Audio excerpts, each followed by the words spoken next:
Politisi Partai Nasdem merespons desakan reshuffle kabinet terhadap Menteri Pertanian Syahrul Yassin Limpo. Soal klaim Indonesia bisa ekspor yang diragukan politisi PDI Perjuangan, Kepala Kelompok Fraksi Nasdem Komisi 4 DPR Sulaiman Hamzah menyebut 3 tahun berturut-turut Indonesia tidak impor beras.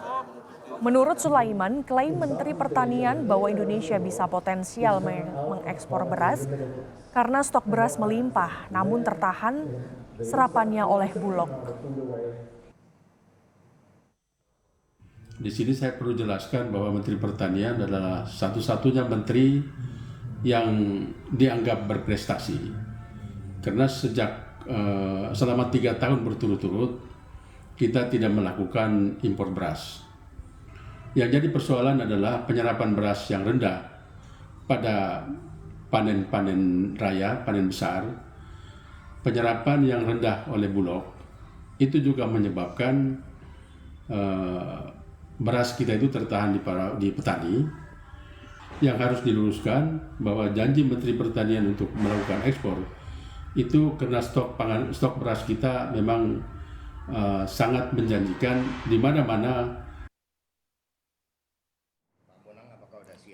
Sebelumnya, Sekjen PDI Perjuangan Hasto Kristianto menyebut Menteri Pertanian Syahrul Yassin Limpo layak diganti pada reshuffle kabinet mendatang. Hasto bilang klaim Syahrul Yassin bahwa Indonesia bisa mengekspor beras tidak sesuai fakta.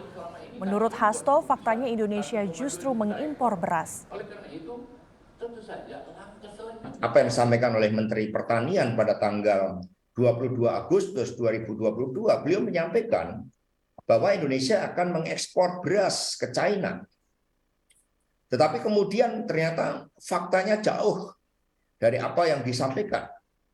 Bahkan kemudian kita harus mengimpor beras hanya untuk mengelola kebenaran data saja.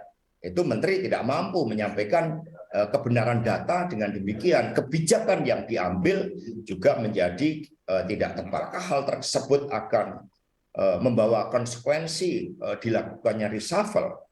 Itu keputusan dari Presiden yang memiliki hak prerogatif untuk itu. Sebelum Hasto, politisi PDI Perjuangan lainnya, Jarod Saiful Hidayat, lebih dulu menyinggung kinerja menteri asal Partai Nasdem. Menteri Pertanian dievaluasi, Menteri Kehutanan dievaluasi, Menteri Kehutanan ya harus dievaluasi, semua menteri juga harus dievaluasi. Supaya apa? Supaya ada satu darah baru yang segar yang bisa mendukung penuh kebijakan Pak Jokowi. Kata-kata Jarod seperti yang kami kutip dari laman kompas.com.